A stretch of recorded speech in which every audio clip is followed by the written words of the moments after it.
আপনি যদি সারাক্ষণ চিন্তা করতে থাকেন, যদি ওই জিনিসটা থাকতো তাহলে আমি সুখী হতাম, যদি অমুক সমস্যাটা চলে যেত, ওই মানুষটা আমার জীবন দুর্বিষহ করে তুলেছে, যদি সে একটা বাসের ধাক্কা খেত, আমার জীবনটা কত ভালো হয়ে যেত। প্রতিবার বাস দেখলেই আমি এই দোয়া করি।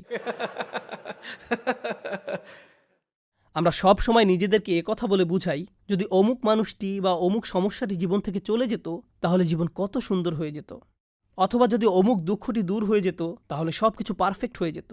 যদি মানুষের পরিবর্তন হতো, যদি পরিস্থিতির পরিবর্তন হতো, যদি পরিবেশের পরিবর্তন হতো, আমরা এভাবে ভাবতে থাকি সবকিছুর পরিবর্তন হলে জীবন সুন্দর হয়ে যেত, তাহলে আমাকে আর দুর্বল থাকতে হতো না। আমরা ভোগের উপর ভোগ করতে থাকি আর এতে পুরোপুরি আচ্ছন্ন হয়ে পড়ি। আর আল্লাহ আজ্জাজাল্লাহ বর্ণনা করছেন, জানো তুমি কত দুর্বল? তুমি একটি মাছির চেয়েও দুর্বল।